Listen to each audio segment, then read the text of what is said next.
Es un placer poder compartir esta sesión con ustedes, esta terapia, esta serie de cursos sobre terapia de oxígeno y cuidados intensivos.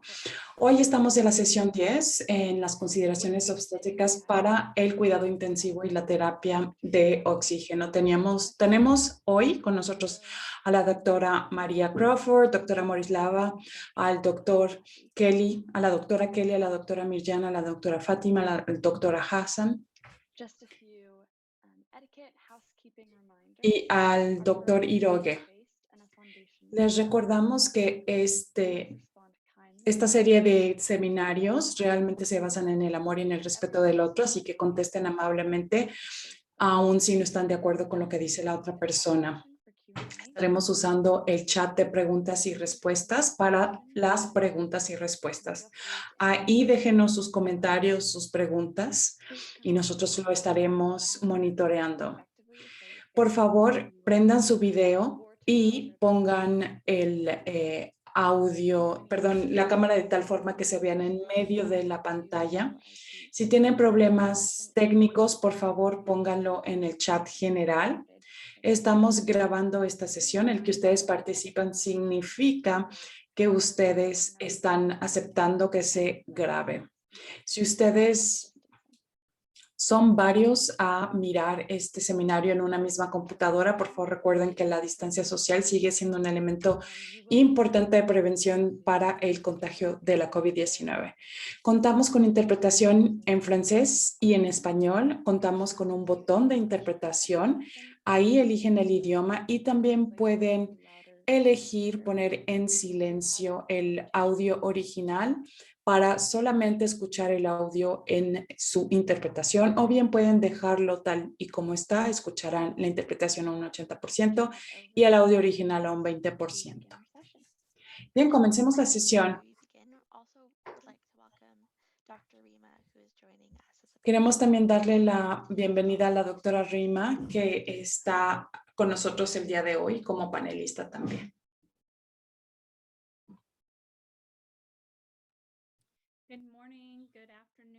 Buenos días, buenas tardes a todos y muchas gracias por estar presentes en esta sesión sobre las consideraciones obstétricas. La sesión del día de hoy es muy buena y le quiero dar las gracias a la doctora Kelly que nos ayudó a organizar esta serie y que invitó a especialistas del mundo entero a participar. Les recuerdo a todos que contamos con el Centro de Materiales Pedagógicos en Línea. Puse ya el enlace en el chat y vamos a estar usando este enlace para trabajar en este seminario. También les recordamos estos seminarios son organizados por Assist International y el proyecto ECO. Queremos garantizar que el aprendizaje es gratuito para todos y que no haya publicidad. Tratamos de evitar cualquier tipo de conflicto de interés. No aceptamos dinero de anuncios ni de patrocinadores. Nosotros somos un organismo con fines no lucrativos. Vamos a hablar en este seminario y generamos información, pero toda la información que les demos o que intercambiemos no significa que ustedes deban de tomarla al pie de la letra para usarla en su práctica profesional. Realmente esto es un intercambio entre profesionistas, pero no suponemos que ustedes tomen nuestra información como un consejo para su práctica. Hoy vamos a trabajar en las series de oxígeno y también los cuidados intensivos y estamos en la sesión 10, las consideraciones obstétricas para la terapia de oxígeno y cuidados intensivos. Cuando llegan ahí, van a ver que ya hemos recorrido diferentes series y también hay videos. Hay que iniciar sesión para poder entrar. Abrir una cuenta es gratuita. Y aquí tenemos nuestro caso. Empecemos ya de una vez. Vamos a hablar de una mujer embarazada de 28 años que presenta fatiga y le hace falta el aire. Y quiero darles algunos datos sobre los pacientes obstétricos. La mortalidad materna es muy elevada. Cada día en el 2017 aproximadamente 810 mujeres murieron por causas que podían prevenirse. La mayoría de estas muertes sucedieron en países de ingresos bajos y medios. El 94% de las muertes ocurren ahí. La mortalidad materna es mayor con las adolescentes, es decir, las mujeres entre 10 y 14 años, debido a que tienen mayores complicaciones y que fallecen como resultado de su embarazo. Y esto representa el acceso desigual a la atención médica. El contar con atención médica podría salvar la vida de muchas mujeres y de muchos neonatos. Y por eso es que nosotros estamos cambiando nuestras prácticas. Y lo que queremos hacer el día de hoy es justamente trabajar estos objetivos.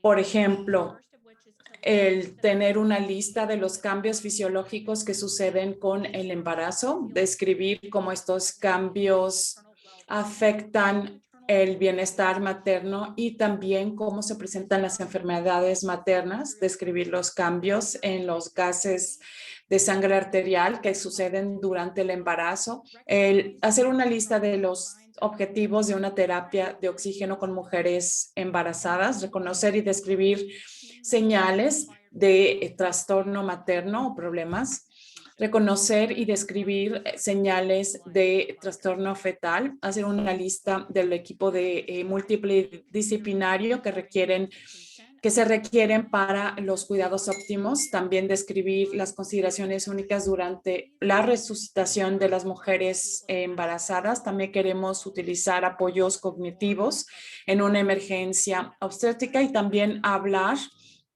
de los protocolos COVID que se utilizan con pacientes obstétricos.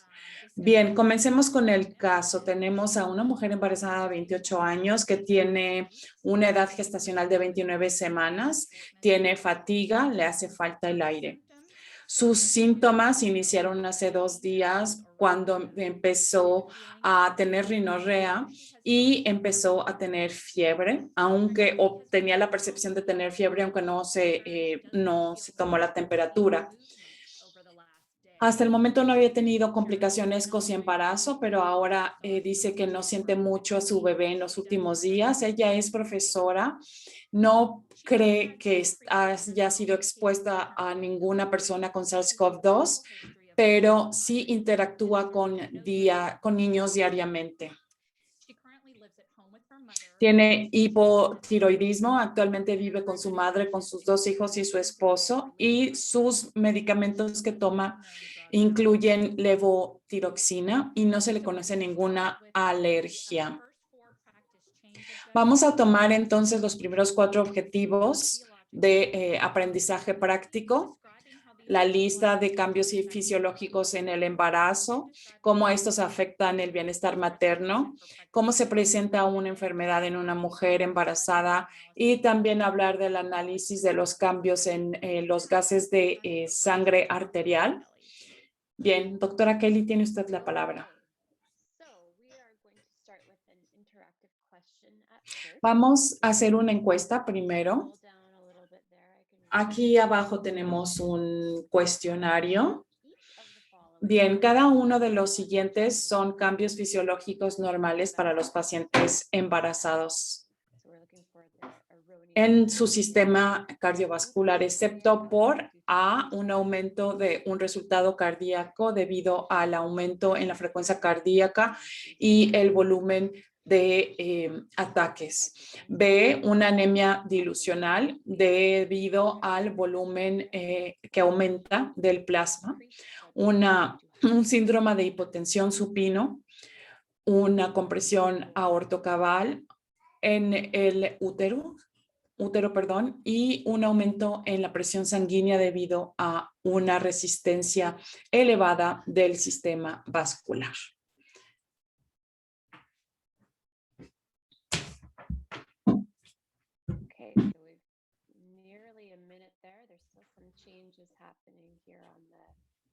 Vemos que la gente sigue votando. Bien, vamos a ver los resultados. 74% de las personas respondió E, es decir, un aumento en la presión sanguínea. Esa es la respuesta correcta, el tener una presión sanguínea que va aumentando debido a la resistencia. Doctora, ¿nos quiere comentar acerca de esta situación que sucede en las mujeres embarazadas? ¿Algún comentario? No, realmente. Creo que queda bastante claro porque estamos entendiendo que es un cambio fisiológico. Bien, pasemos a la siguiente pregunta.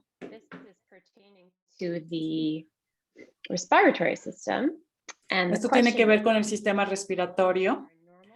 Cada uno de las siguientes son cambios normales en el sistema respiratorio de las mujeres embarazadas, excepto disminuye el consumo de oxígeno, aumenta el volumen tidal y la frecuencia respiratoria. C, una alcalosis respiratoria. D, una capacidad residual funcional que disminuye, y E, una desaturación rápida durante los periodos de apnea.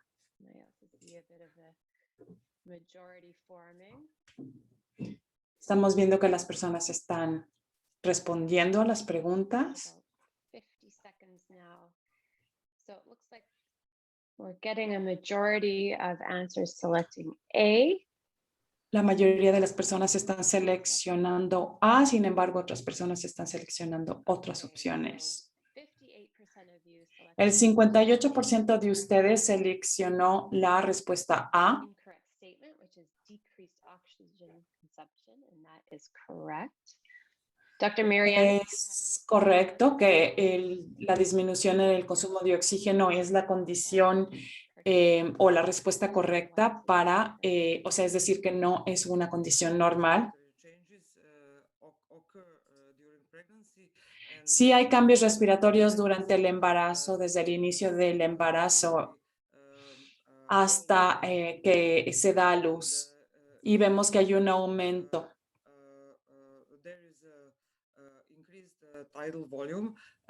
Hay un aumento en el volumen tidal y también aumenta la frecuencia respiratoria.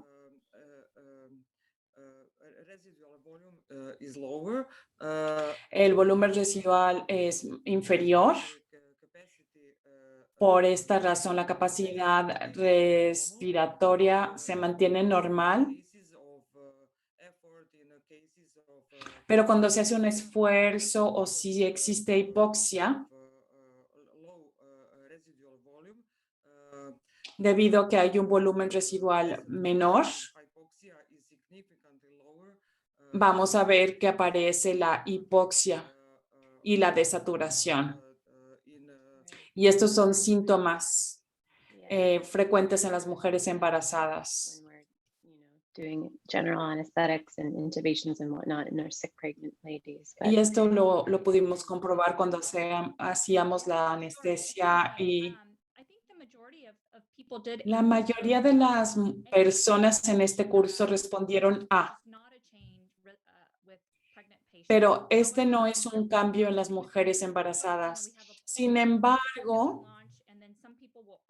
algunas personas también respondieron por chat y ahí pusieron opción B. Así que yo creo que podríamos explicar un poquito más acerca del volumen tidal y de la frecuencia respiratoria y por qué este es un cambio fisiológico normal en las mujeres embarazadas.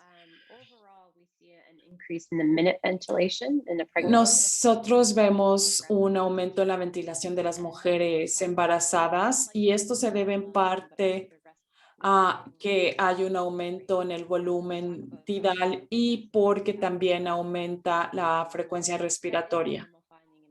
Y esto es normal en las mujeres embarazadas. La respuesta correcta aquí fue A, porque sí hay un aumento en el consumo de oxígeno en las mujeres embarazadas debido a su necesidad. La madre está proporcionando oxígeno para ella y para el bebé, entonces se requiere mucho más consumo de oxígeno y por esta razón el que disminuye el consumo del oxígeno no es un cambio fisiológico normal en mujeres embarazadas. Great. Okay, so we'll move on to a true or false question. Ahora tenemos una pregunta que se debe de responder como cierto o falso. La disnea es muy común durante el embarazo y esta sucede entre un 60 y un 70% de las mujeres embarazadas saludables. ¿Cierto o falso?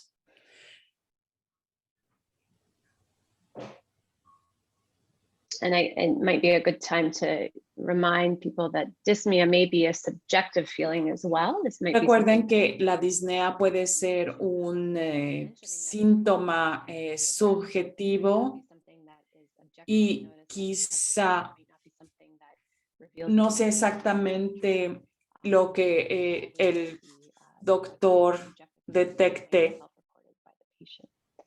Y quizá es algo que no se pueda detectar claramente, que solamente si lo dice el paciente, uno se da cuenta. Vemos que están divididas las opiniones.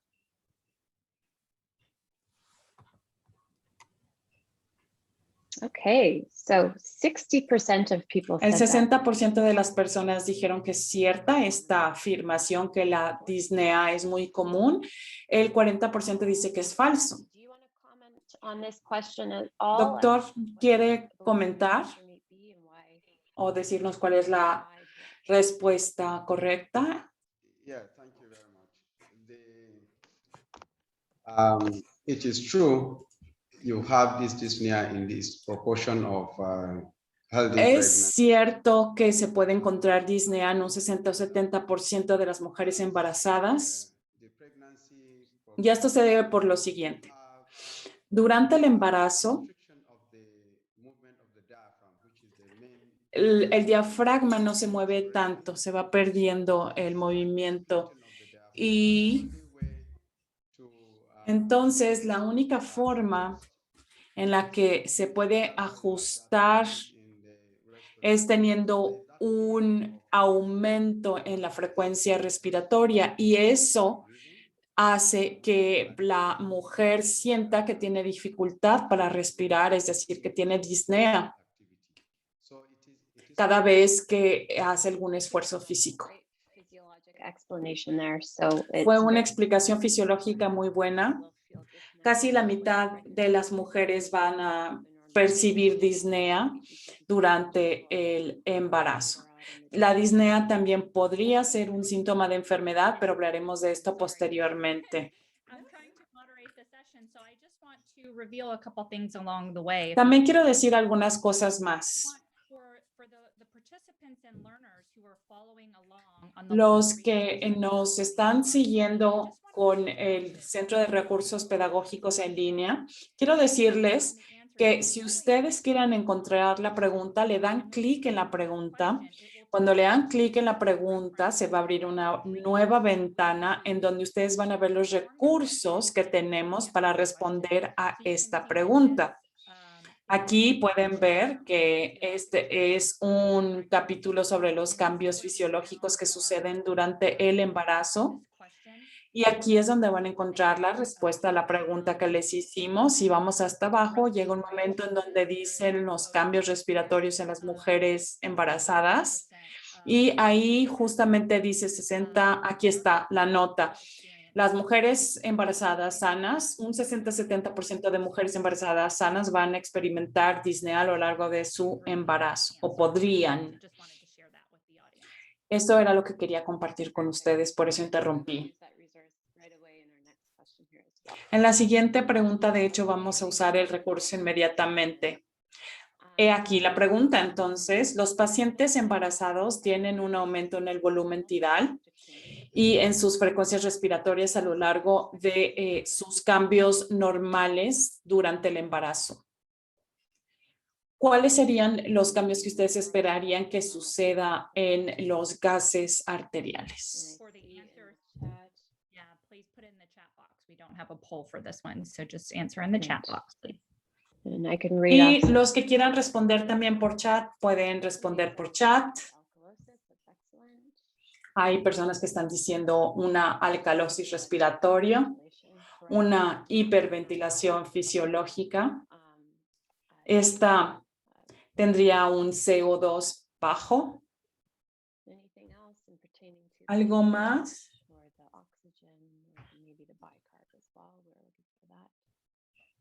¿Algo más? ¿Alguna otra respuesta que quieran dar y que quieran dejar en el chat? ¿Alguien más acaba de escribir alcalosis respiratorio?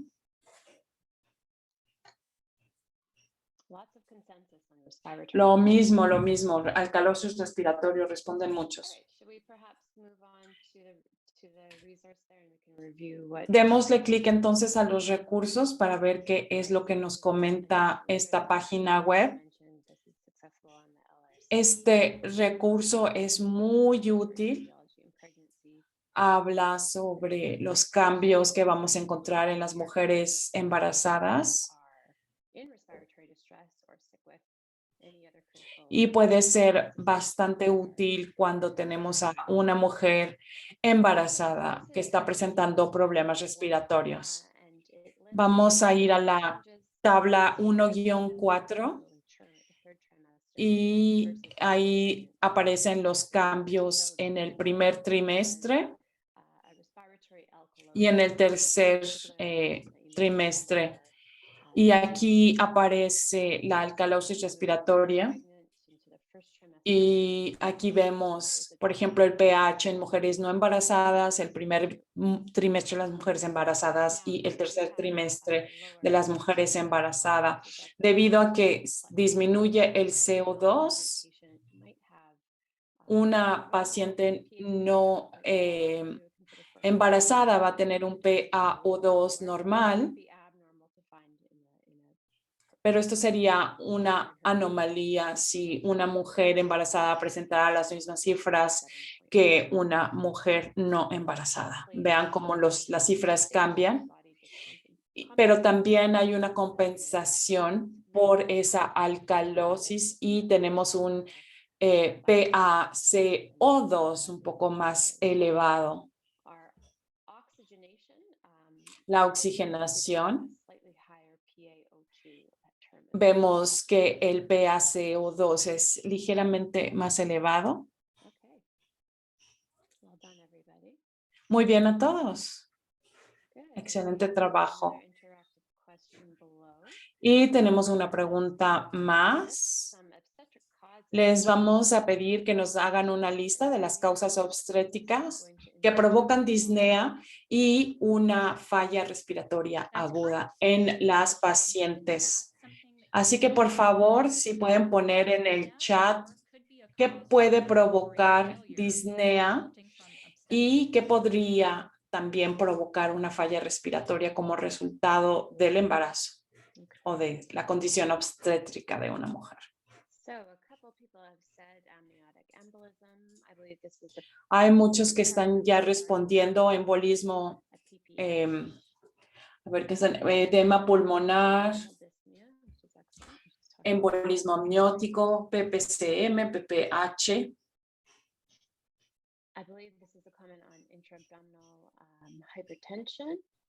También aquí dicen una hipertensión intraabdominal.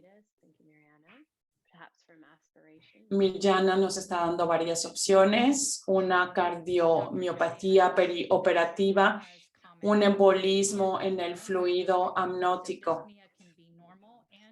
La disnea puede ser normal, pero también puede ser catalógica. Y esto hace que la evaluación de los pacientes se vuelva más interesante. Sí, porque puede ser un hallazgo normal y es difícil tomar esa decisión de cuándo es que vamos a escalar la atención médica en esta paciente. Vemos que escriben tromboembolismo pulmonar. Tell us what you typed in the chat box.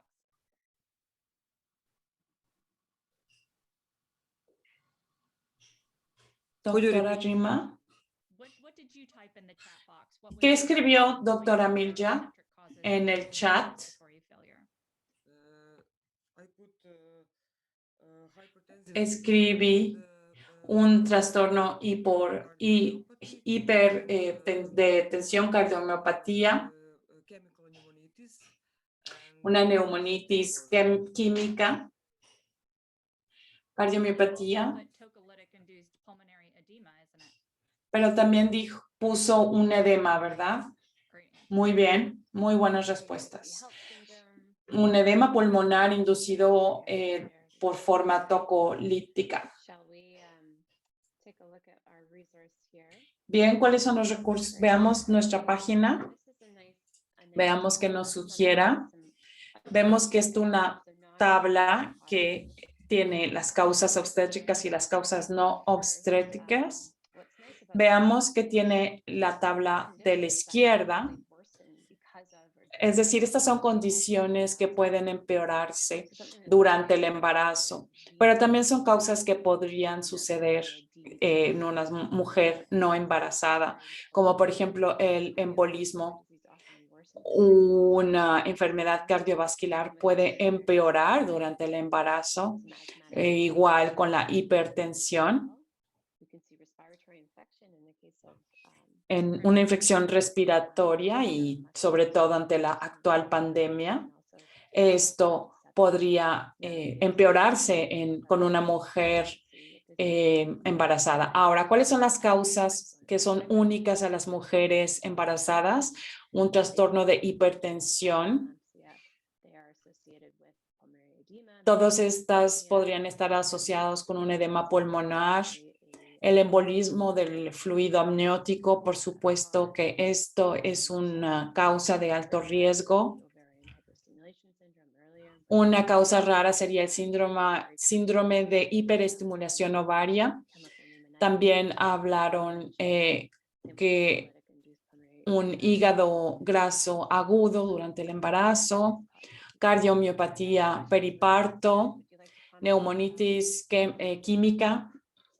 Doctor, ¿quiere hablar? The participants should not forget the fact that in No sub-Saharan olviden también que en África subsahariana,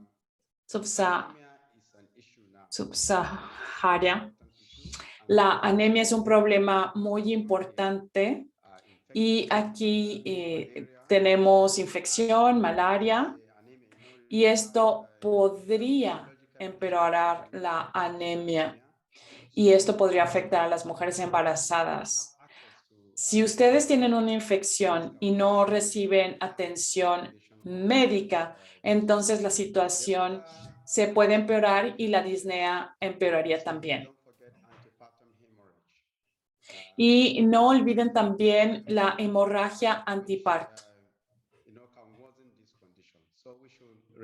Esto podría empeorar la condición de la mujer y no podemos olvidar esta condición.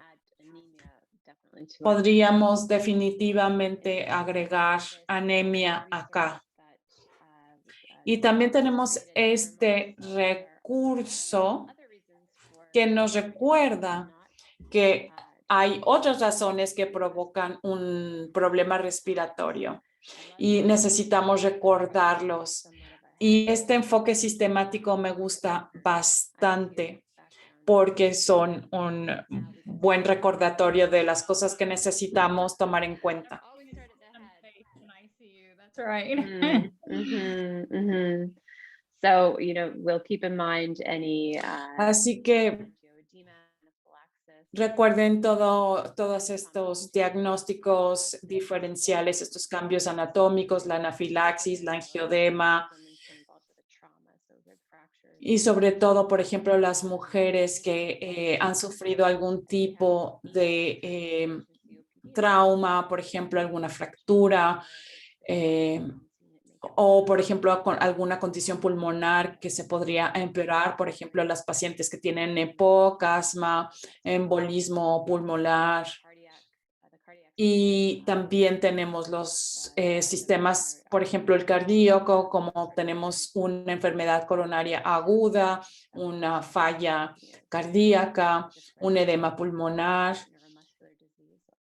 También puede ser, si la paciente tiene alguna enfermedad neurológica, podríamos tener un derrame o una enfermedad neuromuscular.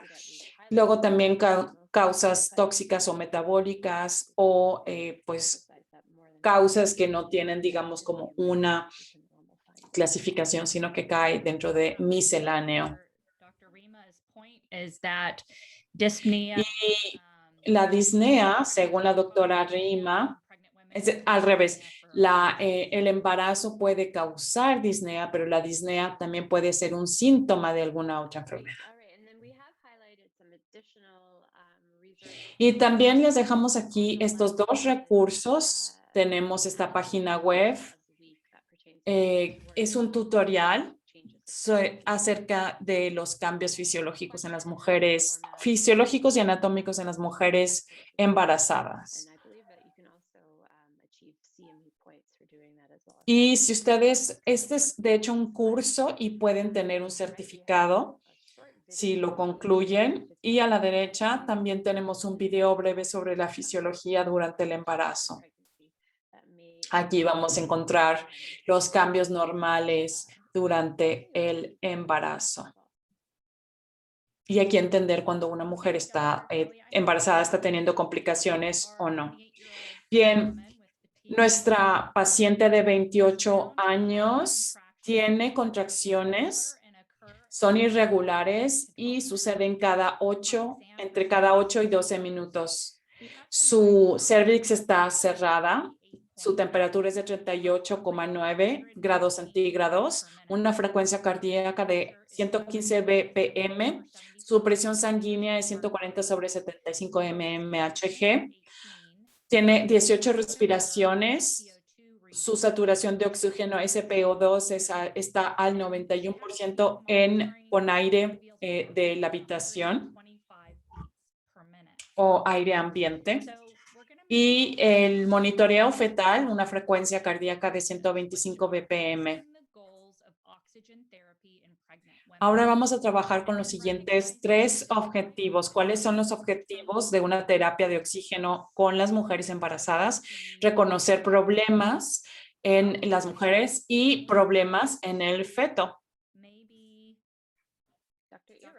So, Dr. Dr. Ira, are you happy to? ¿A quién le voy a pedir que participe? Doctora, ¿quiere participar? ¿Quieren que monitoree las preguntas? Perfecto.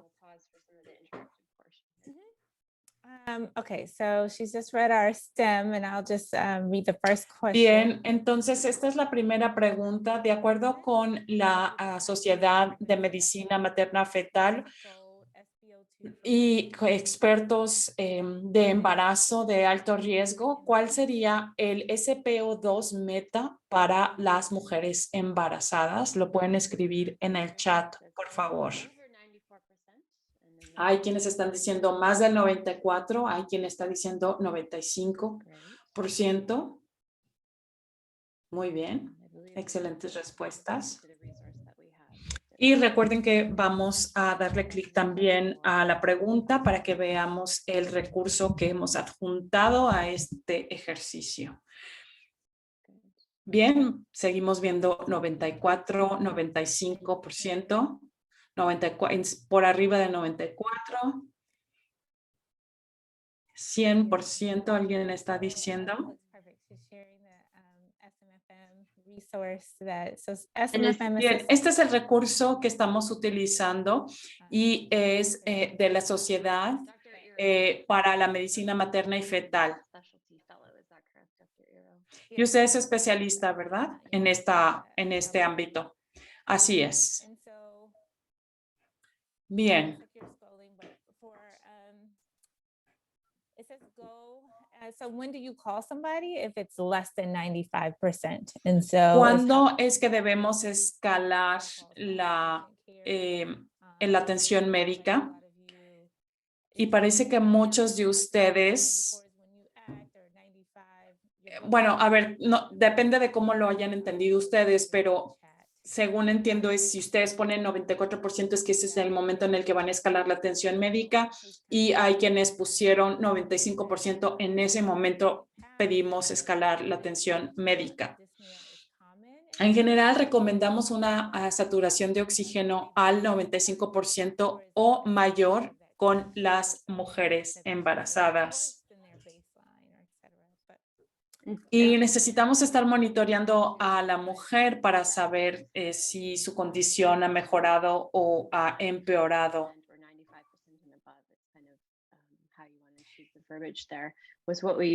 Lo que entendemos también es que necesitamos empezar a monitorear y a la mujer cuando empieza a tener 94% de saturación de oxígeno.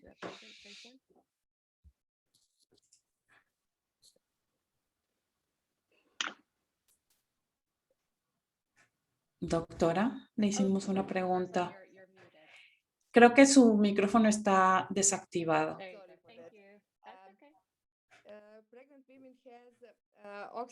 Una mujer embarazada tiene un aumento de consumo de oxígeno y por eso necesita tener más de 95% debido a que tiene un bebé. Con menor saturación, entonces el bebé va a tener complicaciones y esto es lo más importante. Esto es lo primero en lo que tienen que pensar cuando tienen a una mujer embarazada y está presentando estas señales. Si tiene una baja saturación, este es un problema. Es una señal muy grave de que algo está muy mal. Una saturación de oxígeno 92% para una mujer que no está embarazada es una condición aceptable, sin embargo, no para una mujer embarazada. Bien, aquí tenemos la siguiente pregunta. ¿Cuáles son los dispositivos que podemos usar con pacientes embarazadas para poder distribuir oxígeno? La mascarilla Venturi, una mascarilla con una bolsa, las cánulas nasales, una cánula nasal de alto flujo o todas las anteriores.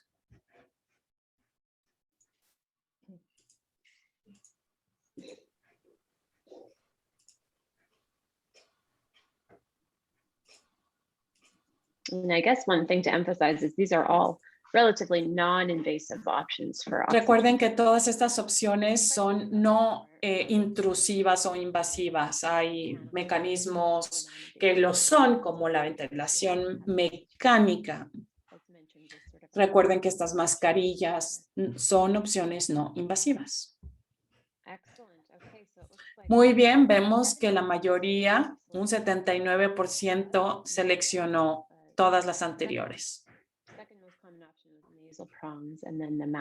Yo creo que la más común es la cánula nasal. Así que básicamente podemos utilizar todos estos dispositivos con mujeres embarazadas, como haríamos con una persona no embarazada. Así que sí, están en lo correcto. Yes, I would like to comment. Doctora, ¿quiere comentar? Para los países con ingresos medios y bajos, quizá no se cuenten con todas estas opciones, pero cualquier opción es mejor que nada. Si a la mujer le está faltando oxígeno, hay que proporcionarle oxígeno. Y todas estas técnicas no invasivas son muy aceptables, sobre todo en mujeres embarazadas. Así que cualquiera de estos dispositivos que tengan, si ustedes están en un país de ingresos medios y bajos, utilícenlo. Sería fenomenal si contáramos con todos los dispositivos, pero esta no es la realidad en la mayoría de los países de ingresos medios y bajos. Necesitamos usar los recursos que tenemos para darle oxígeno a las mujeres embarazadas y a su bebé.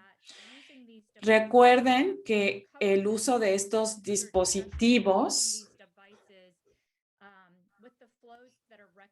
con los flujos que estamos recomendando, podemos ayudar a optimizar la administración de oxígeno. Por ejemplo, una cánula nasal, el flujo puede estar entre 0 y 6 litros por minuto.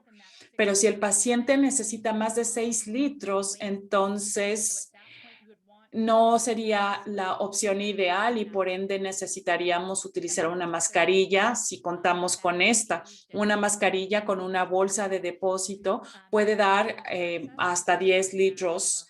No todos cuentan con mascarillas Venturi o las cánulas nasales de alto flujo porque estos tienen frecuencias muy elevadas. Así que primero, usar lo que tenemos porque lo primero es darle oxígeno a la mujer embarazada, pero si contamos con AAE, entonces también saber cuál es la diferencia y hasta dónde podemos administrar oxígeno con qué dispositivo. Ana dijo lo que yo iba a decir, es decir, mencionar el FiO2 que obtenemos con cada uno de los dispositivos. Y recordar que con una cánula nasal tenemos un FiO2 más bajo que el resto de las mascarillas.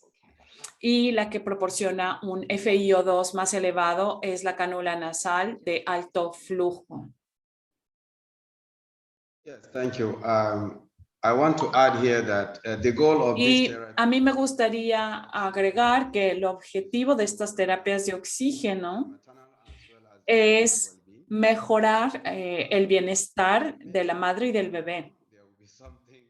Quizá me estoy adelantando y ustedes tenían preparando esta información posteriormente, pero recuerden que la postura de la madre es sumamente importante porque esto puede ayudar a la circulación y puede ayudar al bebé. Si ponemos al paciente, si recostamos al paciente en su lado izquierdo, entonces también vamos a ayudar. De hecho, sí tenemos preparado este tema y lo vamos a cubrir un poco más adelante.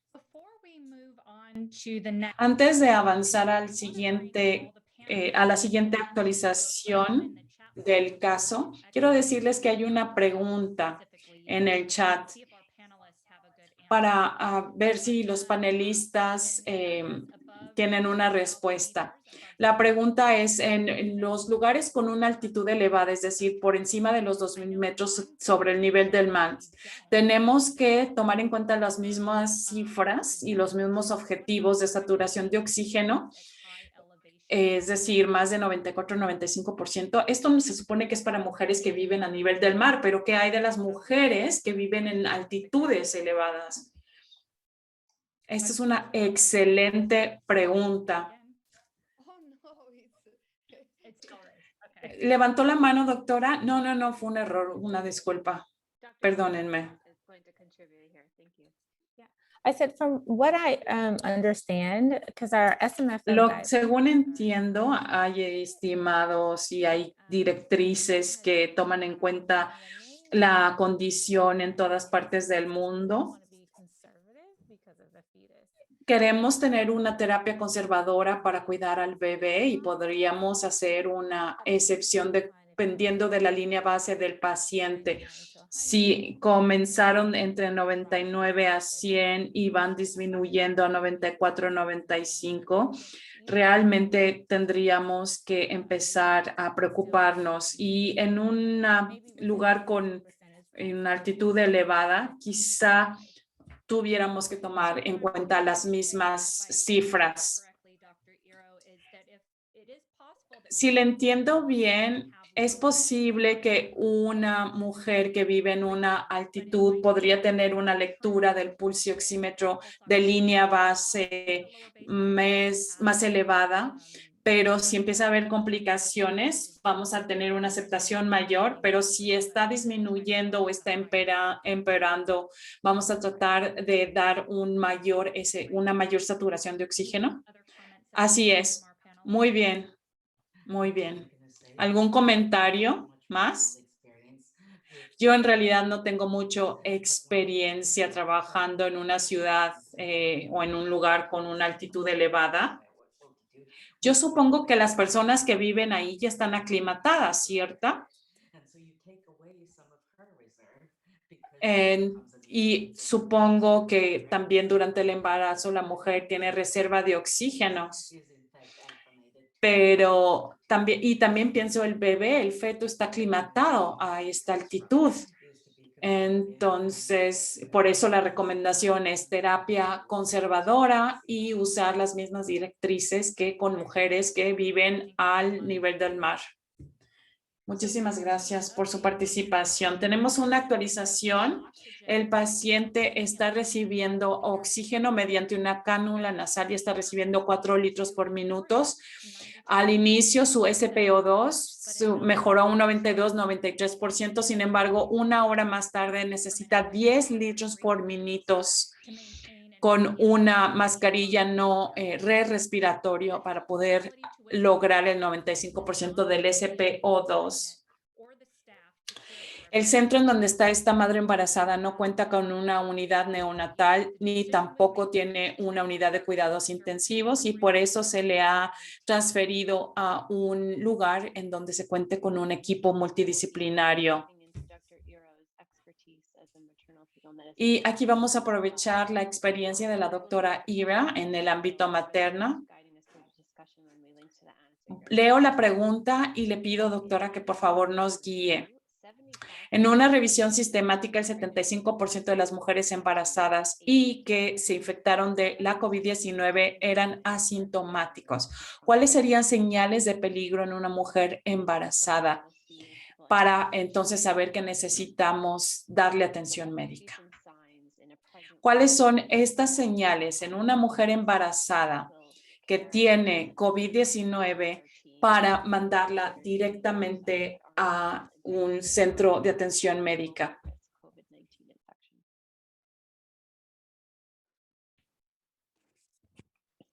Like we said, feel free to enter into the chat if you have enough time. Como hicieron anteriormente, su respuesta la pueden poner en el chat.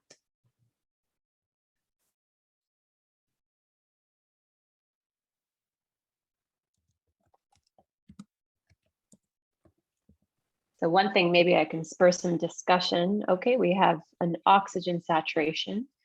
Saturación de oxígeno, un estatus mental alterado, una alteración con una saturación de oxígeno disminuida. La disnea empeora en comparación a su línea base. Va a sentir dolor en el pecho, va a tener presión en el pecho, diaforético, falta de respiración o problemas para respirar, una disnea severa, empieza a alterarse el estado mental de la paciente, cianosis, dolor de parto, sangrado, ruptura de membranas.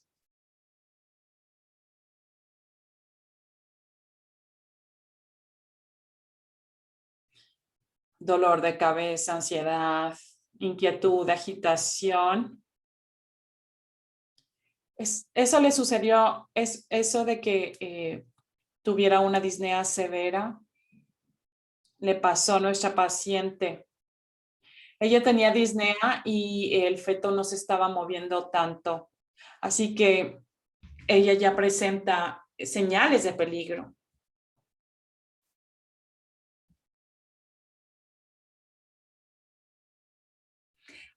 Tiene saturación de oxígeno, disnea y una disminución en el movimiento del feto. Bien, doctora, adelante, por favor, guíenos, por favor. Hay muy buenas respuestas y sugerencias en el chat en lo que respecta a la disnea. Y quizá yo agregaría tos, entre otras cosas, y todos estos podrían ser señales de algún problema respiratorio. Tenemos un umbral que nos permite evaluar a una mujer embarazada cuando está teniendo problemas. Mialgia, fatiga, también son cosas que podrían suceder.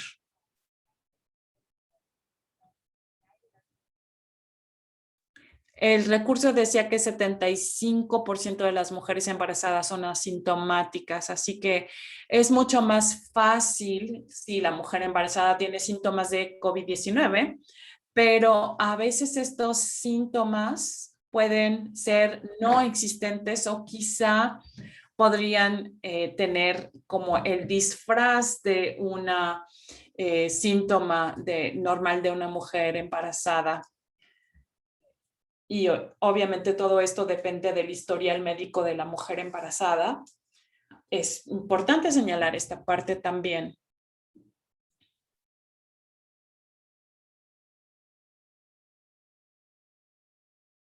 Bien, no me voy a adelantar, quedémonos con esta viñeta, pero bueno, podemos pensar que las mujeres no van a poder mantener su administración de oxígeno, su saturación de oxígeno, y esto ya lo dijimos, quizá hay una disminución, y si vemos que hay una disminución en la saturación de oxígeno, podemos preguntarnos qué está pasando con la mujer, y luego no olvidemos al bebé, porque estamos evaluando a la madre, pero también necesitamos evaluar al feto, cómo se siente, cómo está respondiendo a la hipoxia de la madre. Muy bien, esto nos lleva perfecto al siguiente tema. Recuerden que el problema fetal es un término muy ambiguo y se puede utilizar en diferentes situaciones clínicas. A pesar de que es difícil dar una definición clínica precisa, los doctores utilizan este término para indicar que el feto se está volviendo hipóxico.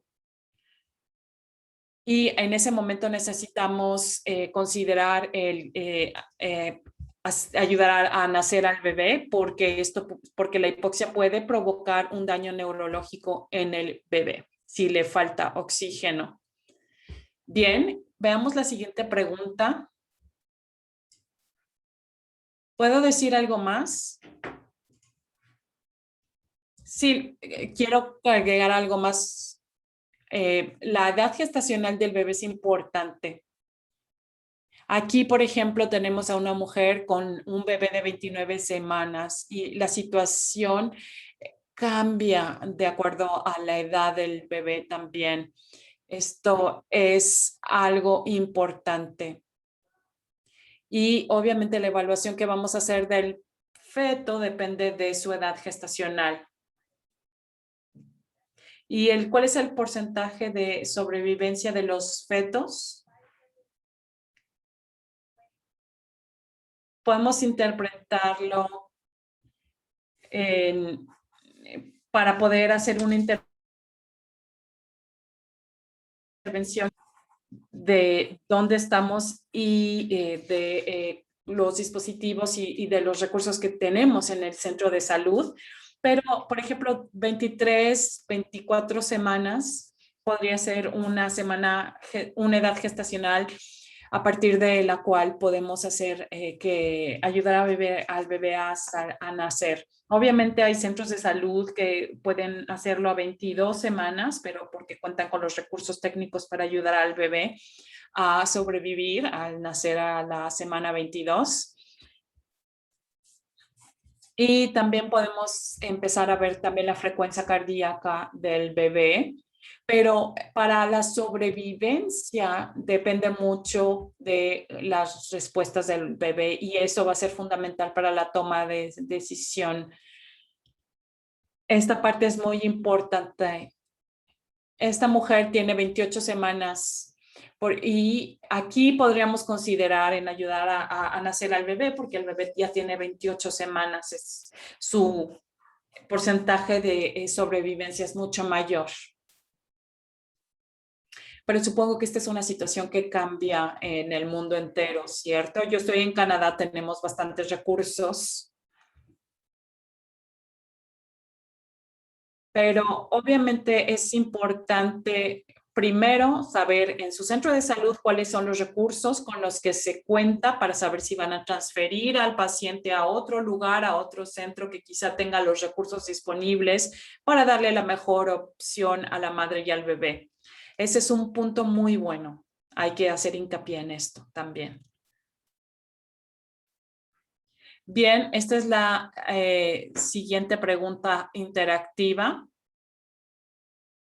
¿Cuáles son las opciones para poder monitorear el bienestar del bebé? Por favor, pónganos sus ideas por chat.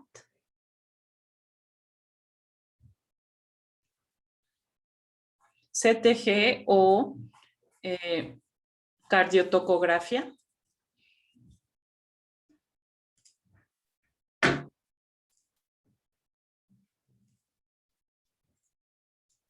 CTG, una vez más, ¿alguien más está poniendo? ¿Algo más?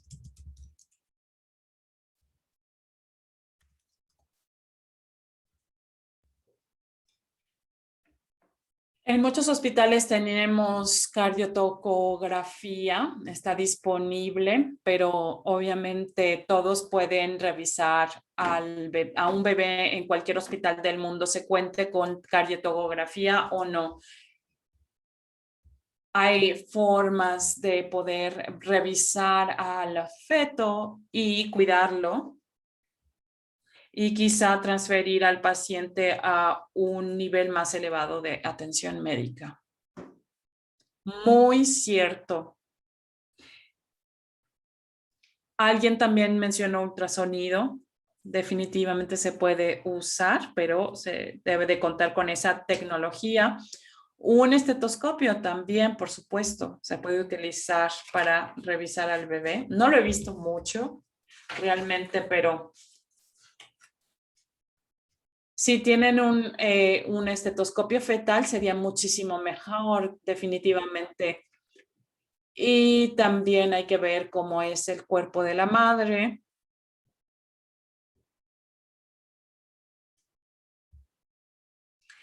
También están escribiendo por ahí ABG en la sangre fetal. Una frecuencia cardíaca fetal intermitente manual. Monitoreo fetal están poniendo.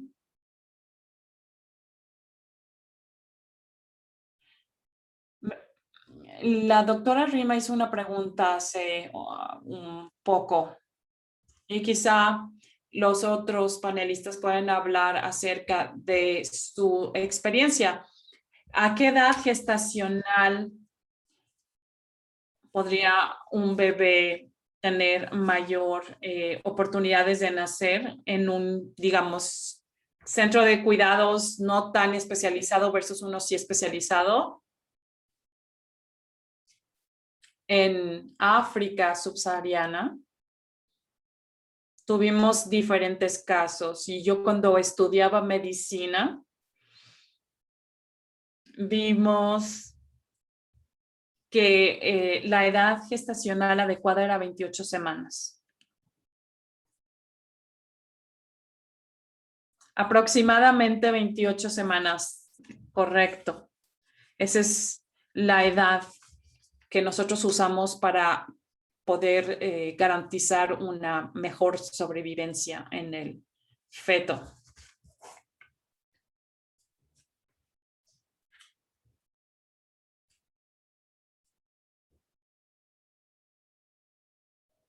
No se nos olvide que podemos siempre contar las patadas del bebé. Cuando no contamos con la tecnología, siempre, simple y sencillamente, ponemos la mano en el vientre de la madre y empezamos a contar o le podemos pedir a la madre que cuente las patadas del bebé. Y esto nos va a indicar cómo está el bebé. ¿Nos puede decir un poco más cuál sería un rango promedio normal y cuándo podría preocuparnos?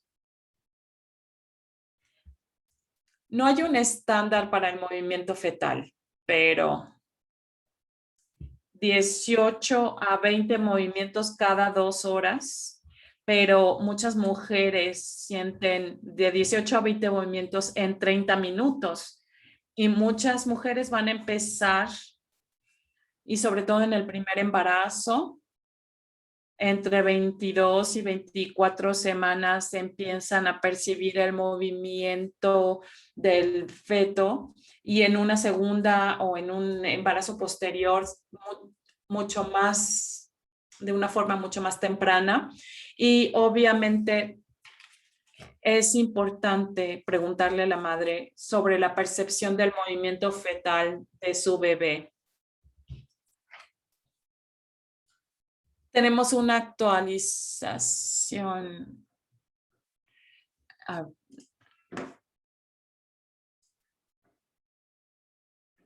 Bien, las respuestas fueron muy buenas. Vimos que ya hay una variedad de dispositivos y de tecnologías que nos pueden ayudar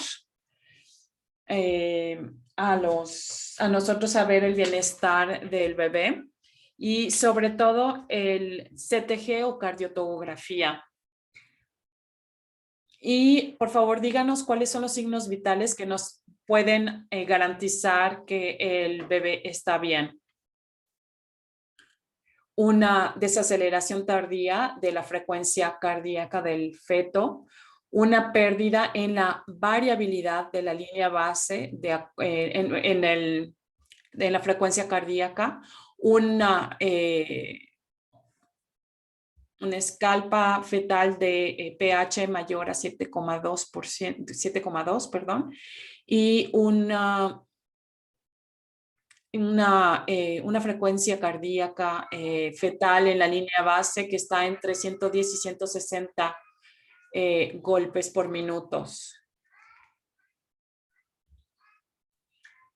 Es importante, doctor, usted estaba mencionando algo, ¿cierto? Yo no soy especialista, pero la literatura nos puede ayudar. Y el tener un monitoreo continuo del bebé nos puede ayudar a mejorar el bienestar del bebé. Así que siempre necesitamos seguir monitoreando a la madre, al bebé. Y nos hemos dado cuenta que esto mejora la condición de la mujer y del bebé.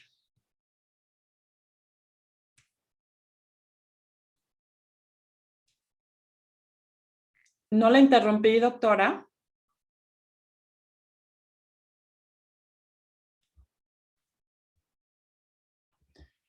Yo creo que una frecuencia adecuada para revisar al bebé y a la mamá son cada 15 minutos. La literatura realmente no es un poco controversial en cuanto a la norma de cuidado, por ejemplo, en los Estados Unidos sobre el monitoreo fetal.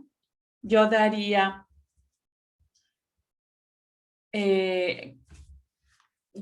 la siguiente advertencia: el estar monitoreando a las madres más frecuentemente cuando estas presentan alguna dificultad ha mejorado la condición de la madre y del bebé.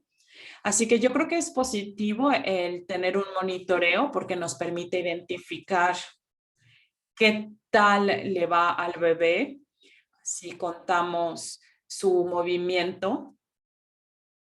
Pero es cierto que hay literatura, la literatura sugiere, o más bien se replantean mucho cuál es el mejor método, pero yo creo que lo que acabamos de mencionar es lo más óptimo.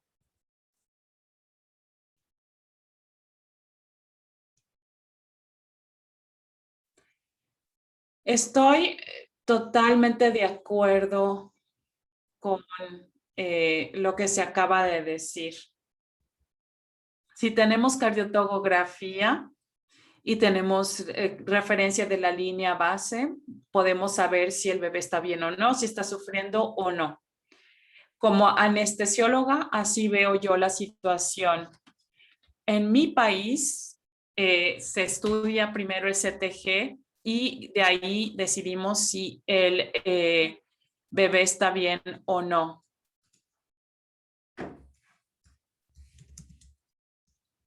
Pero nosotros no tomamos la decisión definitivamente. Pero yo creo que sí se necesita tener la referencia de la línea base. Entonces es importante que los que no son obstetras se familiaricen con esta información, ¿cierto? Así es. Doctor, ¿quería decir algo?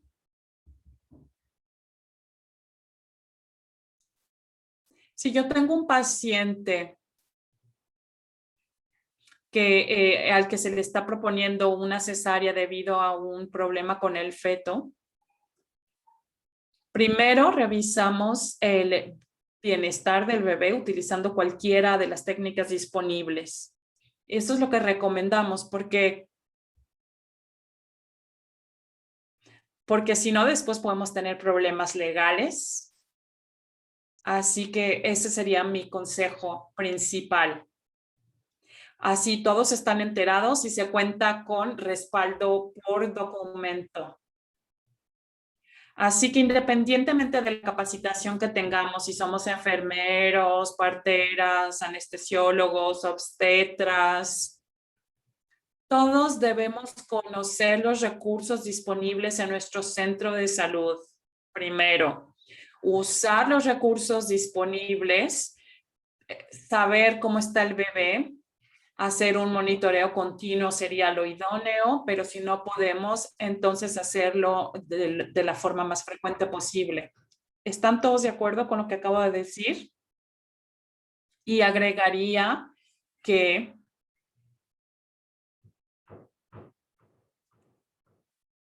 estoy de acuerdo con el doctor que necesitamos contar con documentación de respaldo que indique cuál es el bienestar del bebé y de ahí basar nuestra decisión, y es por eso que nosotros sentimos que el monitoreo del bebé es algo bastante útil, porque esto nos da un respaldo en documento que muestra los cambios en el estatus del bebé. Creo que llegaron preguntas, doctor.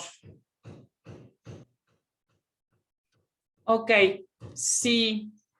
Antes de darle la anestesia a la madre, yo creo que allí serviría mucho ver cómo está el bebé. Nosotros revisamos regularmente o frecuentemente la mortalidad y la mortandad, y esto nos ayuda a nosotros bastante.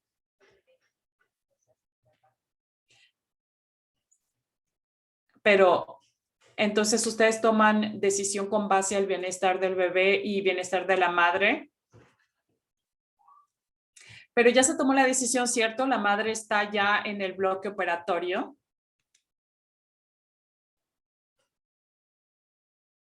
Entonces, ¿qué se hace ahí? Digamos, ¿no? Por eso es lo que estoy recomendando. Bien, veamos cuáles son las respuestas. La mayoría dijo D.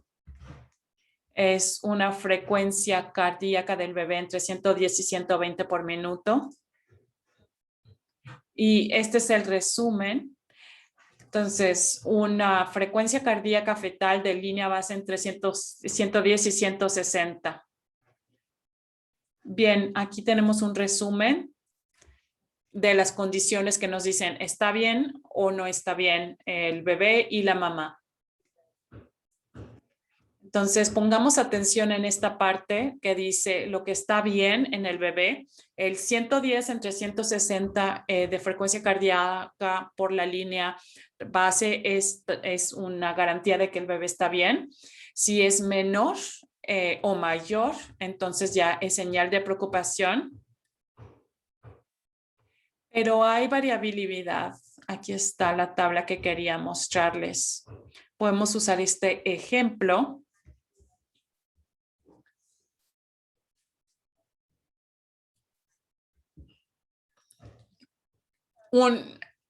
Vemos que aquí la línea no es recta, hay subidas y bajadas, hay picos, sube, baja.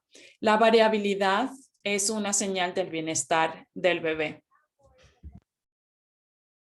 Y hay diferentes categorías, hay mínimo, hay máximo. Una variabilidad moderada está bien, creo que son 5 pulsaciones por minuto. Las aceleraciones, cada vez que vemos un aumento de la línea base, establecimos una línea base y vemos que hay un cambio de 15 o 10 por 10, dependiendo también de la edad gestacional del bebé. Aquí me parece que esta ilustra bastante bien. La línea base está en 120, 130 y vemos aquí la variabilidad. Aquí vemos una aceleración. Y esto es un monitoreo que nos garantiza que el bebé está bien. La línea de arriba es la frecuencia cardíaca del bebé. Y la línea de abajo es las contracciones del bebé, ¿cierto? Así es.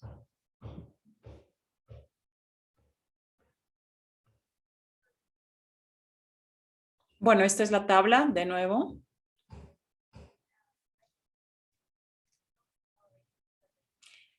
Si no hay desaceleración, eso está bastante bien.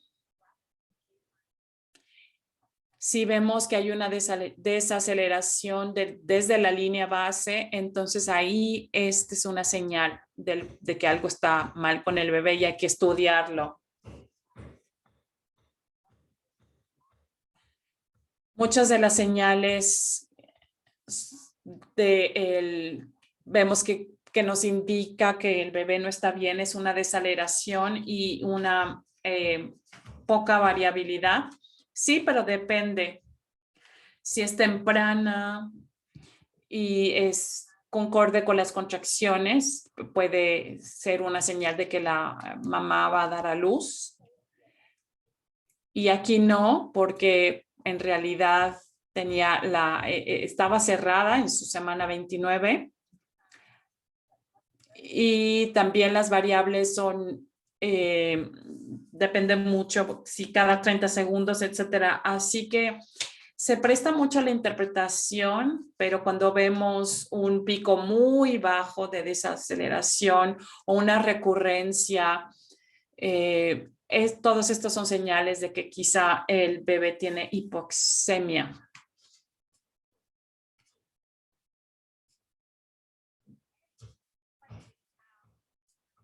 Nos queda un objetivo de aprendizaje, hacer una lista del equipo multidisciplinario que nos pueden dar los cuidados idóneos en una paciente embarazada. ¿Nos pueden hacer la lista, por favor?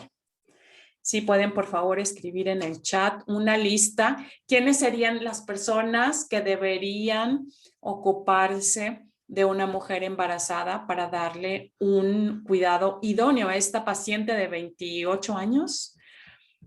Si quieren poner en el chat qué es lo que harían con ella, a quiénes llamarían para atender a nuestra paciente de 28 años en efecto.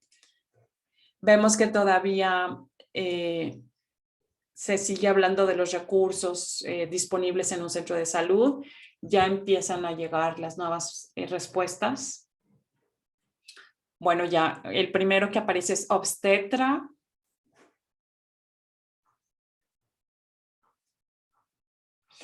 La doctora Borislava sugiere un obstetra, un anestesiólogo, un neonatólogo.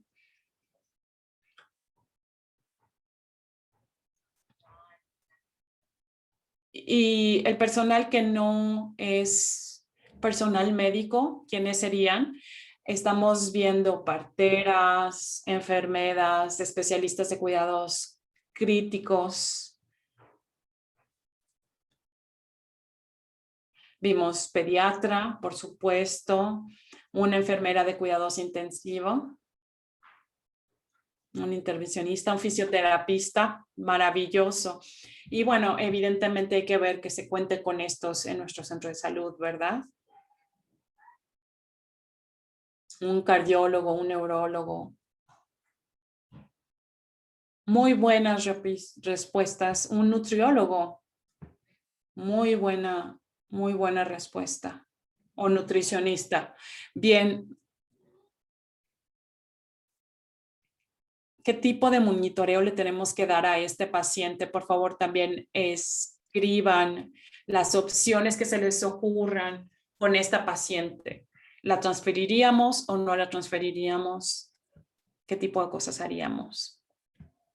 ¿Qué tipo de cosas haríamos para monitorear el bienestar de nuestros pacientes? Están diciendo un monitor de multiparámetros, presión sanguínea, alguna terapia de oxígeno no invasiva, pero si es necesaria, invasiva también. Se está invasiva,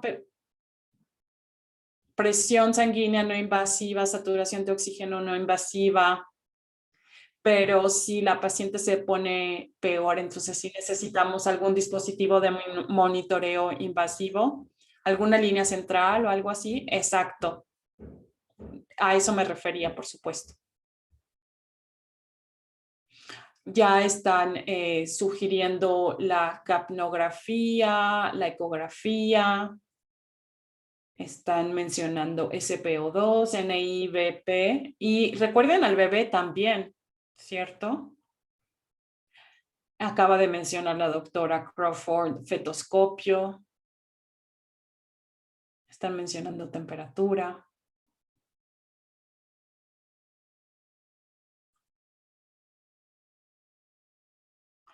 Monitorear el resultado urinario, eso es una muy buena aportación.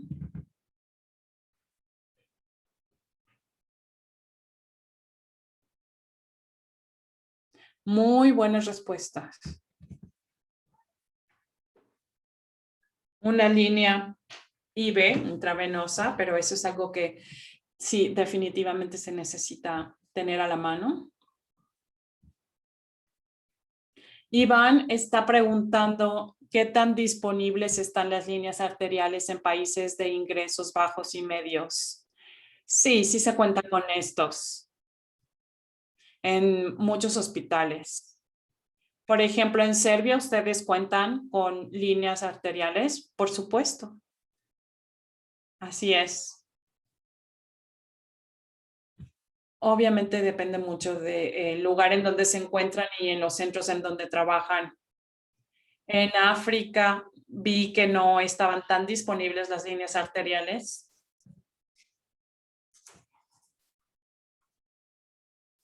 Así que yo creo que sí depende mucho de en dónde están. Pero obviamente necesitamos promover la seguridad y el cuidado de nuestros pacientes, así que si no cuentan con estos dispositivos, quizá ustedes podrían empezar a pedir que se cuenten con estos. Vamos a pasar a una pregunta que va a requerir de hacer un poco de matemáticas. Esta pregunta tiene que ver con el oxígeno. Para transferir al paciente, ella está en una ambulancia y está recibiendo oxígeno a través de una mascarilla no respiratoria y está recibiendo 10 litros por minuto gracias a un cilindro E. La presión en este cilindro es de 2000 PSI. ¿Cuánto va a durar este oxígeno? ¿Cuánto va a durar este oxígeno? ¿Cuánto tiempo tiene? ¿Con cuánto tiempo vamos a contar con oxígeno antes de que se nos acabe?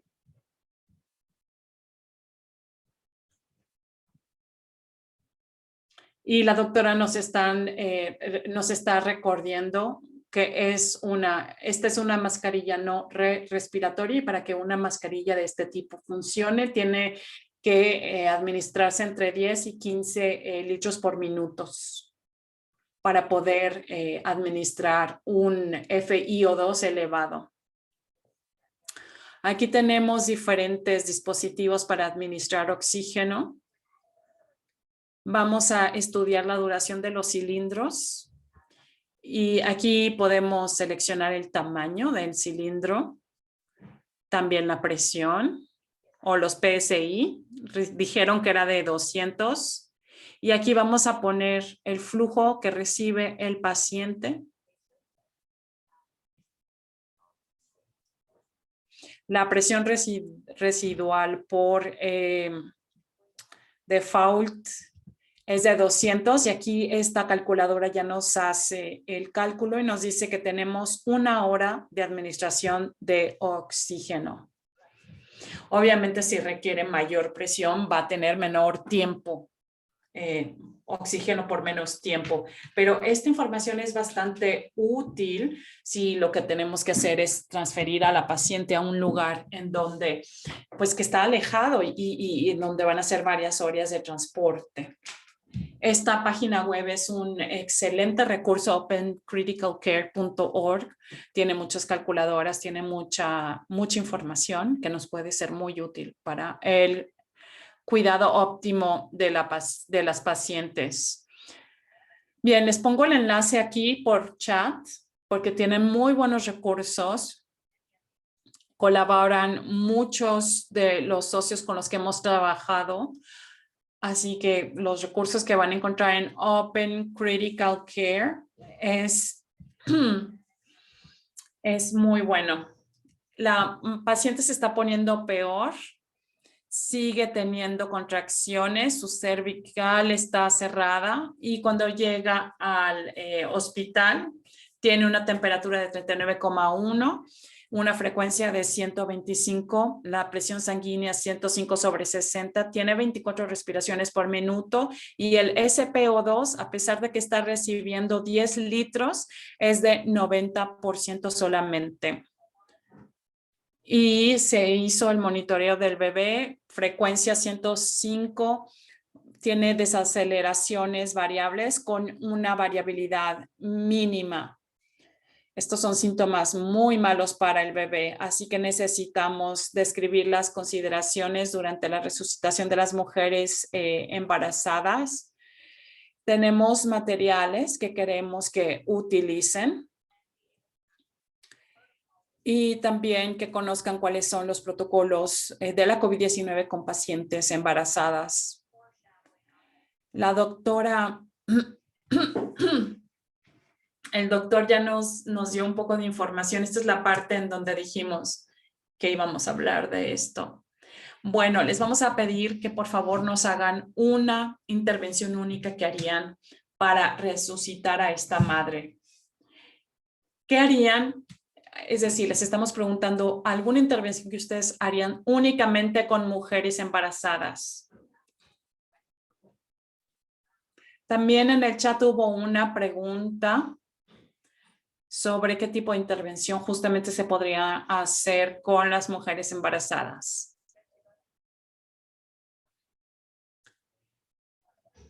A ver, están mencionando hacer que la madre se ponga hacia la izquierda o mover manualmente al feto. Esto es algo que podemos hacer para resucitar, sobre todo para una mujer que está muy enferma. Y la pregunta era, ¿por qué a la izquierda y no a la derecha? Doctora Ira, ¿nos puede decir por qué? ¿Por qué ponerla hacia la izquierda a la madre? Recostarla hacia la izquierda, sobre su costado izquierdo y no derecho. Hay tanto en el chat, pero porque nos preocupa la compresión aortal del útero y del bebé. Así que al estar en el costado izquierdo podemos maximizar el flujo para que llegue al útero, para que llegue al feto. Y a la derecha no se logra tanto. Y hay quienes la están cambiando constantemente a la madre sobre su costado derecho, sobre su costado izquierdo, pero la posición óptima es el costado izquierdo. Santiago colabora mucho y escribió bastante, en una explicación muy buena en chat que no encuentro para poder leérselas en español. Una disculpa, pero no encuentro esa explicación. del doctor Santiago. Pero bueno, debido a la posición anatómica, es mejor a la izquierda que a la derecha. Y yo agregaría muchas de las líneas intravenosas o líneas centrales, etcétera, están por encima del diafragma, perdón, debido a la compresión. Y por eso es que podemos prevenir cualquier tipo de acceso. Las líneas centrales, por ejemplo, el lugar adecuado es el cuello, y lo que evitamos son las piernas, alguna parte inferior del cuerpo.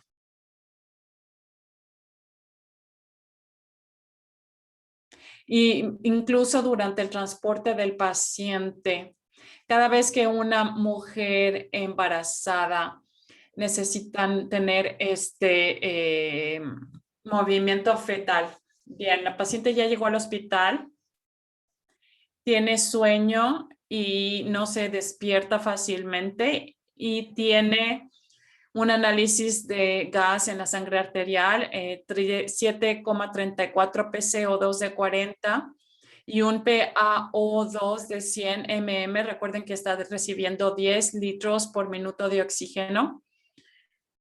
El HCO3 es 20, el conteo de sangre 1000, hemoglobina 9G sobre DL, las placas 95,000, tiene una elevación de la proteína C reactiva y su AST-ALT también está elevada. Y vemos opacidad parenquimal, bilateral, multifocal en el pecho. Y el bebé tiene una frecuencia cardíaca de 155 BMP y tiene ya más variabilidad.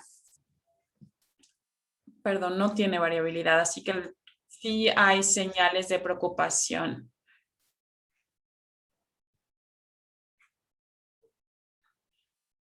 Aquí tenemos información. Díganos, por favor, cuál es el gas en la sangre arterial normal. Aquí tenemos 1, 2, 3, 4 opciones. Tenemos esta información, díganos si estas son medidas normales para el gas arterial. ¿Cierto? ¿Es normal? ¿Falso? No es normal.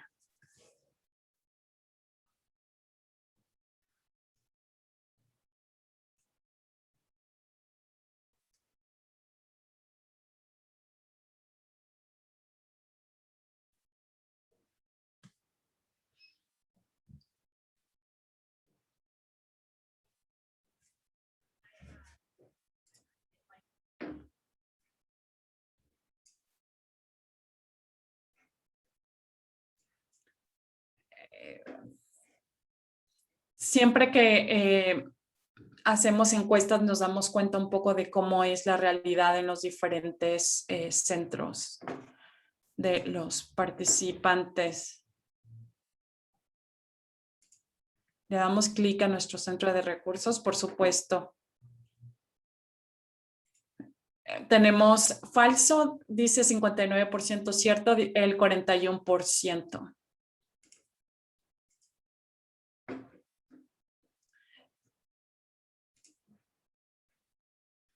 Bueno, veamos qué es lo que nos dicen los recursos. ¿Cuál es normal?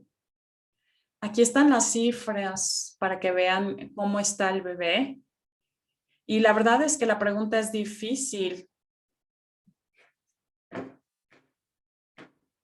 Y es difícil entonces interpretar si es normal o no es normal.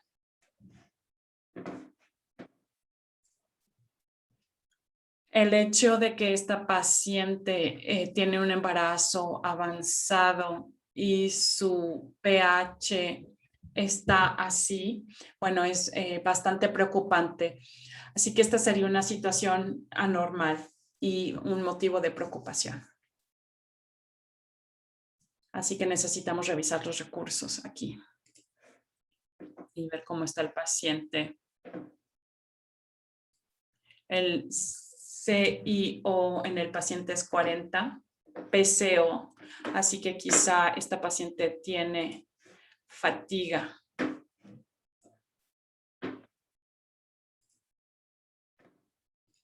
Tiene acidosis respiratoria relativa debido a la fatiga. Así que sí es motivo de preocupación. Recuerden que teníamos poco movimiento del feto, ya estábamos viendo varias señales de preocupación del paciente, pero ahora también tenemos acidosis respiratoria relativa y la paciente está inconsciente, entonces hay una alteración, entonces hay un estado mental alterado y necesita entubarse y va a los cuidados intensivos, empieza a contraerse regularmente cada 5 minutos, pero realmente tiene problemas y estos son sus señales vitales.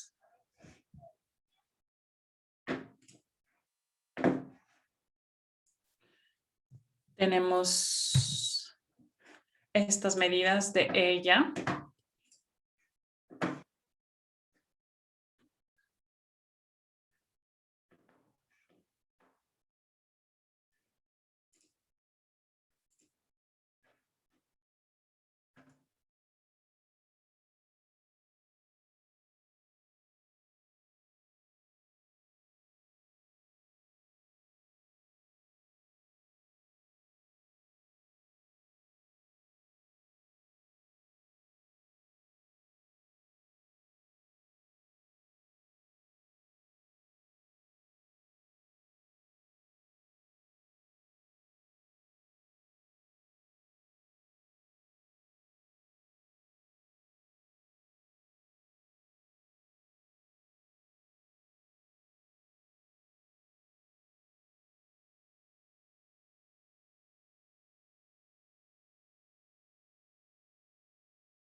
following actions have you observed when providers cannot remember how to manage a certain clinical situation?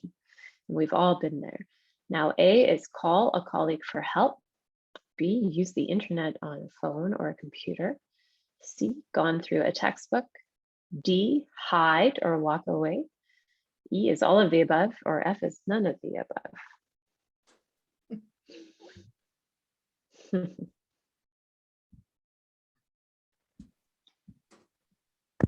And I'm just going to read out another note by Dr. Santiago for the last question. He says that another interesting detail about left positioning is it helps to decompress the right iliac artery, which is the source of the internal iliac artery, which is the source of the right uterine artery, which also improves uterine perfusion. Well, Dr. Santiago, that is impressive anatomy knowledge, and I will definitely take that forward. He always has good answers. I'm happy when he's here. Great. And there is some in the chat. Some people say E, none of the above, or all of, or sorry, all of the above. Yes. Yeah, I've seen all of these things happen. In my practice, I've seen other providers do just about all of these things. I don't like it when I see D, but I have seen that occur as well.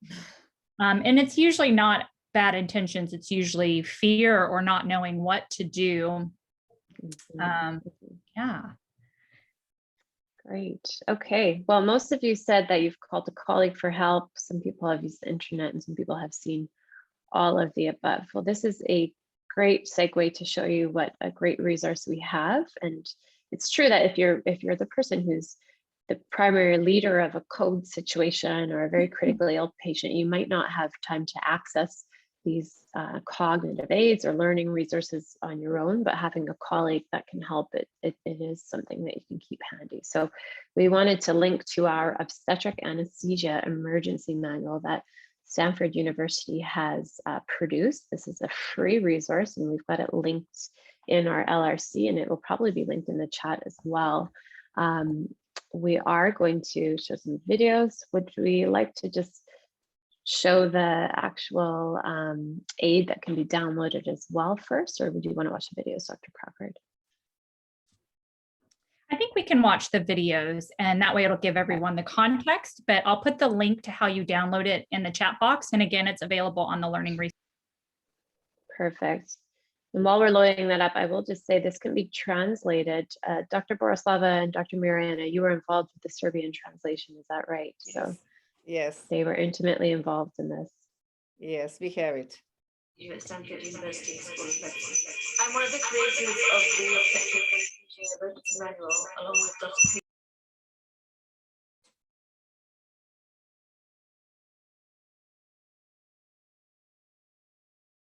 Ma'am, you are muted. We are unable to hear you. We are unable to hear the sound because you are muted. Yeah, I don't think we can hear the sound. I'm not too sure.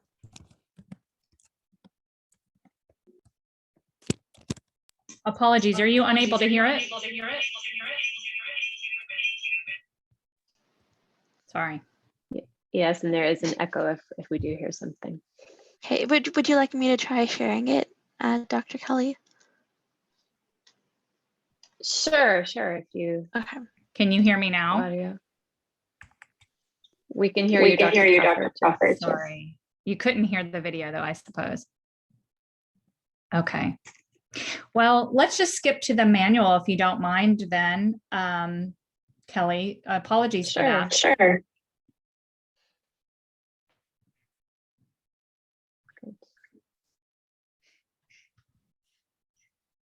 Okay, and are you still sharing, Dr. Crawford?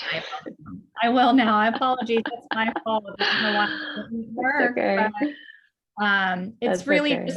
I can just tell the audience that it's a really amazing cognitive aid, and it's developed because much like our poll question, we can't all remember everything that we're supposed to do at all times. And in fact, there's evidence that shows that many of us don't recall all of the critical steps that needs to occur during emergency situations, especially when we're under stress, which usually occurs during emergency situations.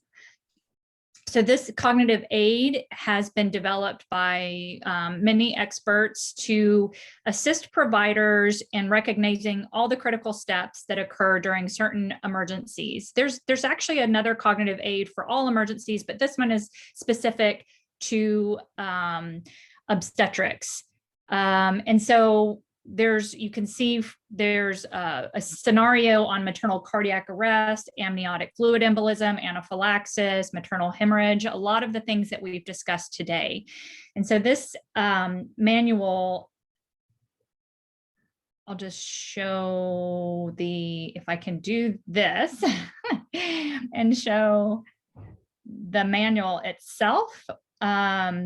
You can easily flip through this manual and you can download it. It's free for download, and it has very brightly colored, easy to follow infographics about the different steps that should occur. So this first one is obviously for maternal cardiac arrest, but it goes through all of the things that should be done and considered for each of these scenarios. So obviously don't have enough time to go through each of these scenarios, but this is freely available for download. Oftentimes what we do in our institution is we have this printed, and there are instructions about how to print it, and we will have it hung on the wall in labor and delivery rooms or in operating rooms. You can use it in the emergency room. You can also have it electronically on your phone or computer so that you can access it whenever you want to use it. So also good to know that the team that has developed this is translating it into other languages in addition to Serbian. And here's the manual here, and there's also a QR code if you prefer to do it that way. So excellent resource. Did you, do any of the other panelists who have used this manual want to add anything else about its use? Dr. Borislava, you have your hand raised. Would you like to comment? I just can say that it is fantastic manual. We enjoyed in translating that, and we enjoyed in looking at that, and it's so powerful and so helpful in everyday practice, and so easy to navigate through this. It's very useful tool, especially for young anesthesiologists and others who are not obstetric anesthesiologists. We don't have subspecialty here in Serbia yet. So many anesthesiologists work in obstetric ward, in other wards. So in some case of emergency, they now have a tool to observe in some special clinical situations what to do, not to run away and not to call the internet and other things. So I'm not the only one who's seen people run away. See, it happens. It does because of fear. Most of us get nervous and we get very stressed in emergencies. And so, we've asked a lot of questions during this webinar and session, and all the answers are in this manual. Mm-hmm. And you can even edit it to put your own facility's phone numbers and personnel in it as well. So it can be very specific for your facility. So it is great, and it is free, and we have the links there. So please look at that. Good. Okay, we have a case update. So the patient is diagnosed with acute respiratory distress syndrome and or ARDS from presumed SARS-CoV-2 or COVID-19. She is placed on lung protective ventilation settings on the mechanical ventilator, and the MFM specialists are following clinical status of the patient and the fetus. So I'm an adult intensivist. I can imagine this patient is in my ICU, and I called Dr. Iro to help me with the fetal monitoring. So Dr. Kelly. Okay, I think this is one of our last questions. So one strategy to improve oxygenation in patients with ARDS is to place the patient in prone positioning. Is this possible in pregnant patients? who have a gravid uterus. True or false? Let the poll run here.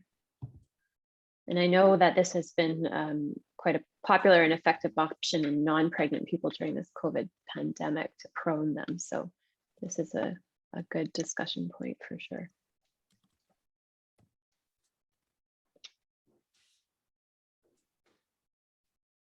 Dr. Borislava mentions that it is possible, but not easy. You can imagine that, but we will That means let our poll run. you must have many nurses around you. That is the problem in our country.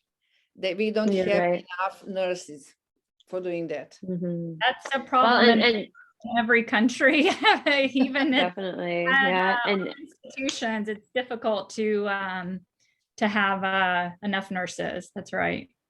mhm. So we will show you a video, and I'll But just we review do the support the it. question here. Yes.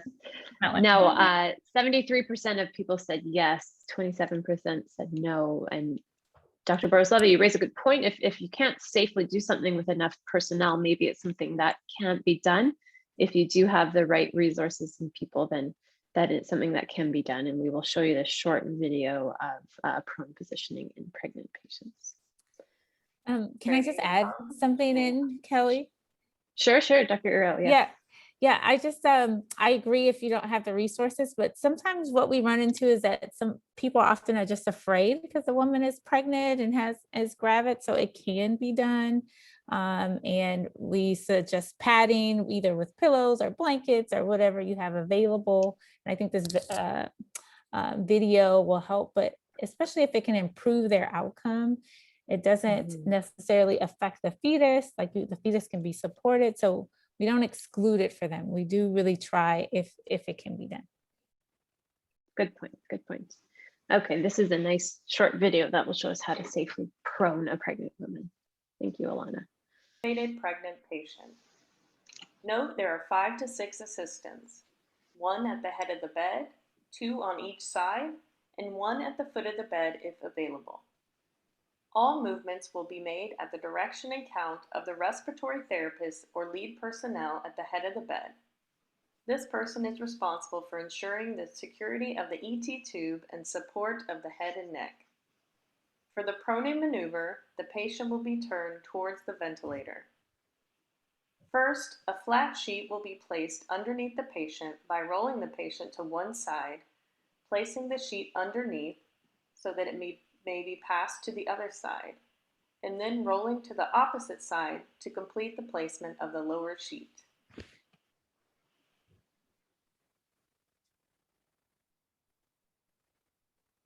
Once the patient is returned to the supine position, monitors including EKG electrodes may be removed. Next, 3 sets of pillows will be placed on the patient. The first 2 pillows are placed on the chest above the gravid abdomen, the second 2 over the pelvic area below the gravid abdomen, and the third set over the lower legs. A second flat sheet will then be placed over the pillows and the patient. The assistants on each side will roll the 2 sheets together towards the patient, encasing her in the cocoon fashion. The sheets must be rolled tightly to ensure stability of the pillows during turning. Again, all maneuvers will be made at the direction and count of the person at the head of the bed. The next maneuver is to slide the patient away from the ventilator.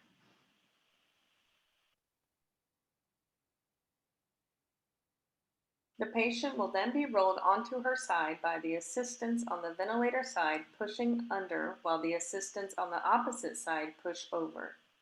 The person at the foot of the bed will help guide the feet.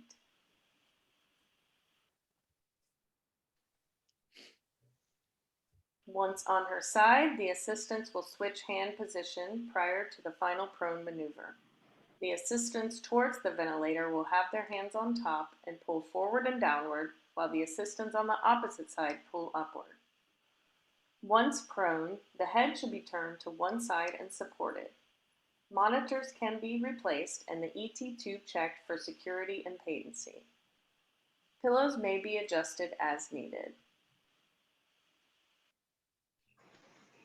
Next, we will check for space between the abdomen and the bed to ensure that the uterus is offloaded and fetal monitors can be placed. The arms can be positioned towards the head, down to the side, or one of each in the so-called swimmer's position. The head should be turned and the arms repositioned every 2 hours to avoid skin abrasions and pressure ulcers. All maneuvers can be reversed to return the patient to the supine position.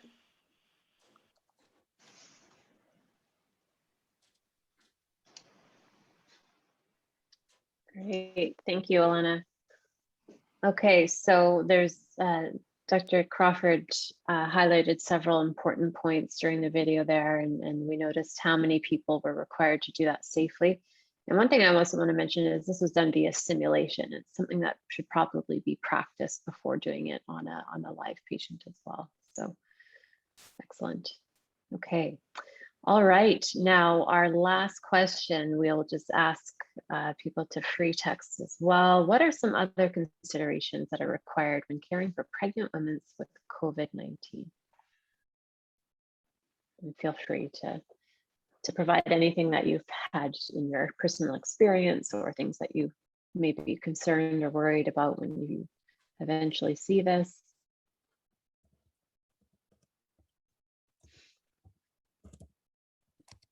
Some other considerations required.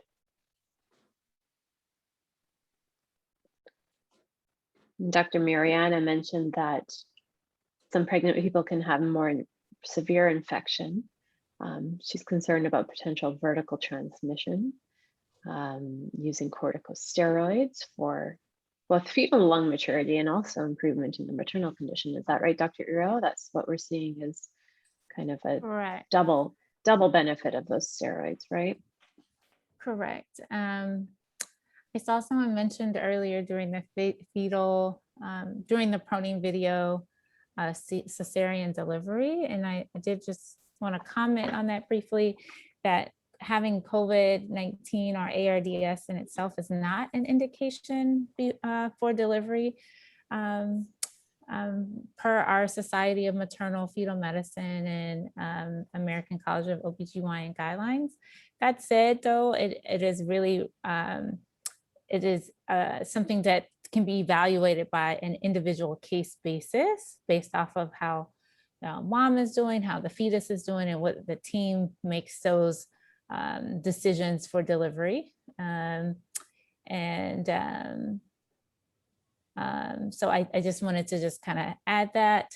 I see someone else again for lung maturity, when you're anticipating, well, actually you think about it in two different ways. Your standard COVID-19 treatment, so you could give to pregnant women like remdesivir, dexamethasone is already given. You can actually also dose the dexamethasone for fetal benefit as well as maternal benefit.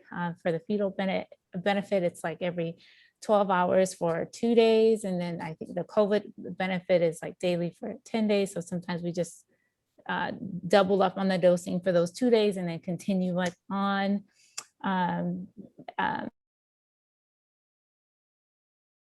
Pregnant woman to you, there's not as much data on its efficacy, but the kind of the bottom line is that whatever resources are available for treatment of COVID should be available to pregnant women. It should not be withheld. And yeah. Kelly, I would like to add about the vaccines because in developing world, women are afraid of vaccines, especially pregnant women. So in 2020, we had a lower number of pregnant women with severe forms. And in 2021, we had higher number because pregnant women refuse to get vaccines, and that's the big problem. And advertising of vaccination is important for pregnant women. That's an Thank you, Dr. excellent- Mariana. Yeah, I was going to say that's an excellent point. I think to underscore the one of the resources, maybe we could share it in the link, or it's in the resources, Be Safe, the CDC Center for Disease Control and Prevention. They have a COVID-19 vaccine registry where pregnant women who have been vaccinated, where they show their data and they actually share their outcomes and share how many people have been vaccinated, by what type of vaccine. And overall, it's been very reassuring, which is why they continue to promote vaccination for pregnant women and postpartum women. And I can look that up real quick and share that. Yeah, if you don't mind sharing that in the chat, Dr. Iro, that would be great. And we have links here to several different protocols that you can use in your decision-making for pregnant women. There are some that will guide you on decisions to admit the pregnant women, decisions to transfer to ICU, all of the medication safety that Dr. Iro was just talking about. We can find those in here. We talk about vaccines, and breastfeeding as well is something that has also been encouraged if the mother is able to do that. And there are details on how to do that safely in order to attempt to prevent transmission to the baby. But that is something that the WHO is promoting and assisting people with as well. So thank you for that. I just want to say thank you to all of our really amazing panelists from many different places across the globe. For all of our learners, for the excellent questions. A lot of you emailed in questions. I know we didn't get to every single one of your questions, but we have already gone over time by almost 30 minutes. We did cover all of the practice change objectives that are listed here.